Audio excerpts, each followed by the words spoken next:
Here's our winter project. We're calling this one J2. It's an alabaster J that we bought from a widow who, her husband was working on it. He died. She knew nothing about it. So this is going to be a mystery car for us. It doesn't run. That's why you hear a little diesel running. So we'll get her off the trailer, get her in the garage, and see what surprises she's got for us.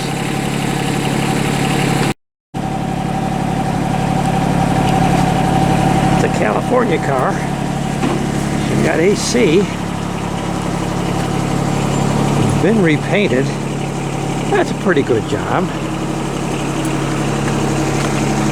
Broken windshield, but we have a windshield in the trunk. And so much to discover. This is the driver's side rear wheel on J2. I don't know what that is, but I do see, let's see what we can do here. There is a new flexible brake hose, and it looks like the rear brake line has been replaced. Brake spring. Here's the back side of these tires. That is one rusty ass hub. Maybe why the tires are not holding air. I've got something else to put in there. These are left-handers, and the driver front is also left-handers. There's the back seat. Back seat, whoops.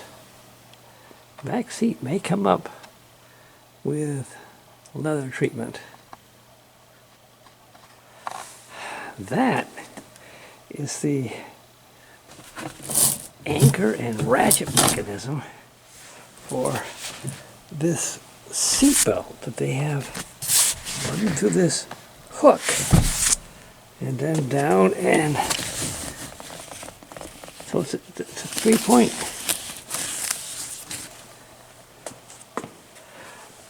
driver's side seat's in real rough shape, at least the bottom is anyway.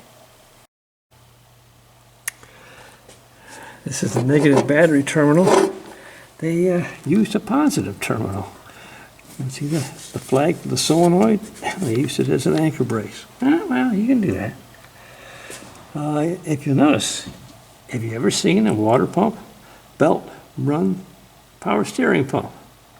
It should be its own separate. You can see that. There's another sheave down here, but it doesn't line up. Eh? So I don't know what we got going on there.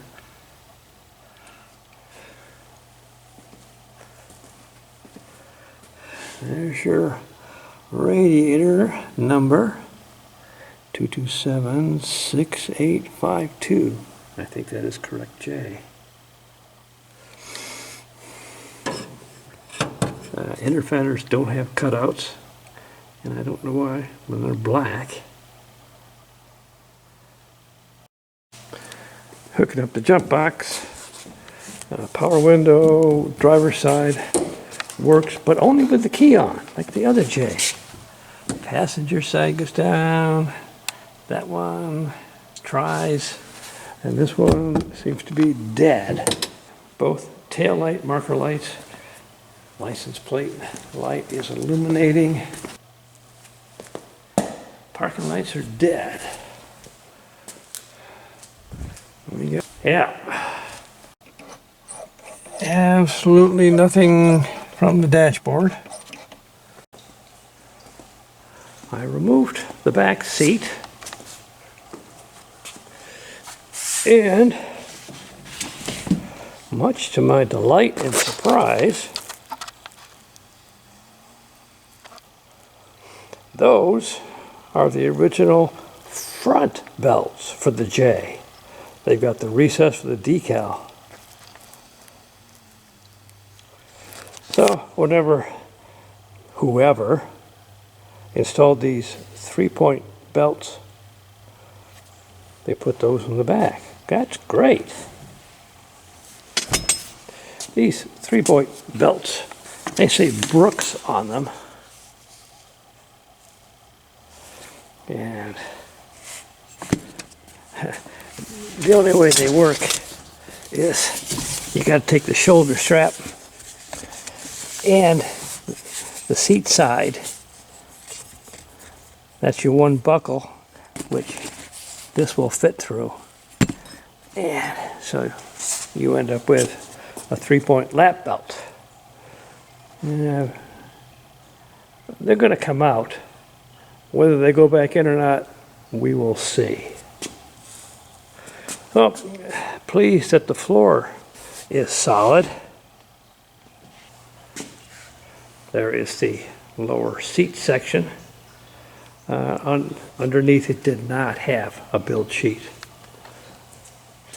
It shows some age.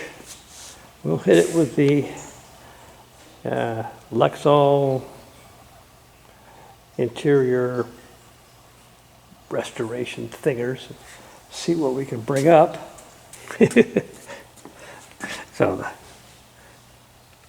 trunk carpet, I think that's original.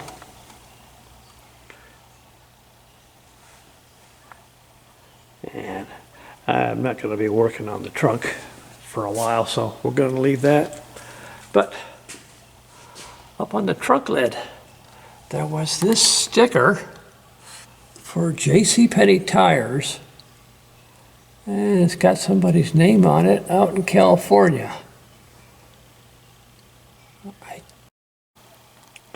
So, getting the belts off, no real problem getting them off of the eye bolts. They're just sister hooks that unfold, and that's normal. But you see that bolt? And there's one over there. Well, so they go, well, they'll tell you where they go. Into a box section. They don't come out the other side that you can see from below. When these guys installed them, I noticed this black thing there. See the one over there? I haven't touched that one. They had to drill a hole, which they plugged, and I don't know how they got back in there to get the nuts on the bolts. I can't do it. I've been throwing wrenches at it, and they just don't fit. You see,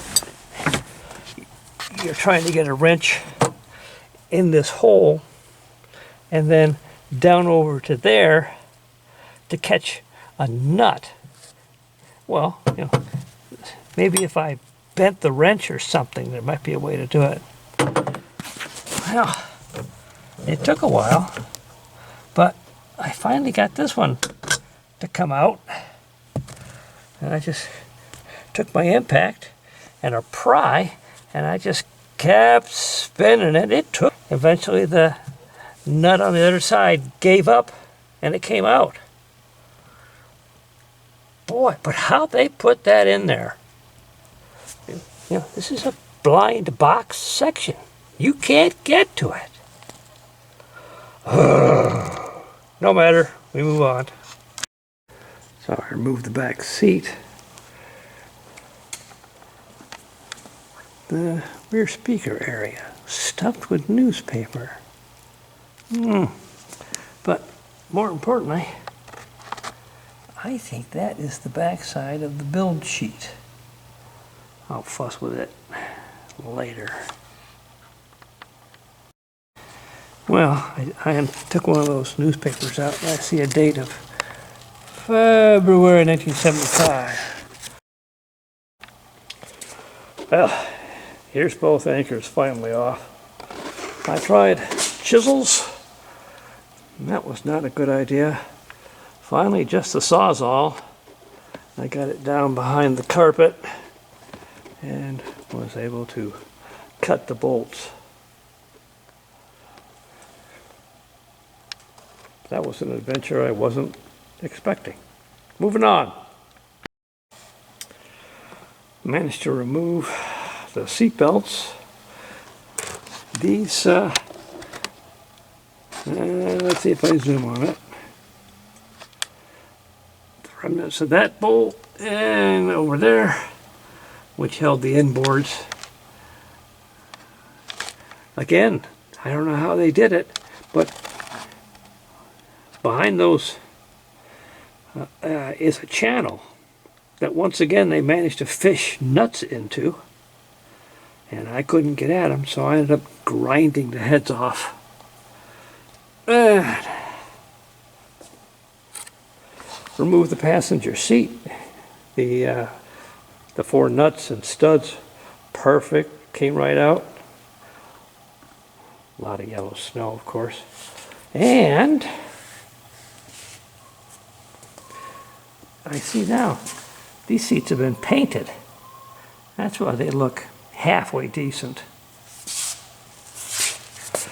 The 4.5 spring broken. We've got spares.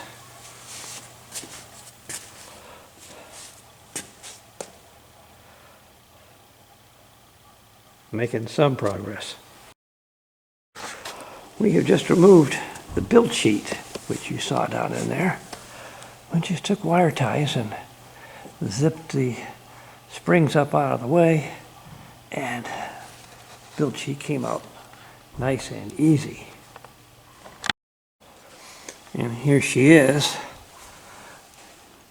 But see, that sequence number is 5136. Well, that does not match the car. So that tells me that the previous owner somewhere found a better interior and swapped it in. We are removing the quarter window motors. That one isn't working at all. We are the first people to get in there. The plastic sheeting was perfect, and you could tell nobody had been in there before. I've never seen that tag, but it's 1963. So over here on the passenger panel, hold on, I'm coming. There. That's straight out of 1963.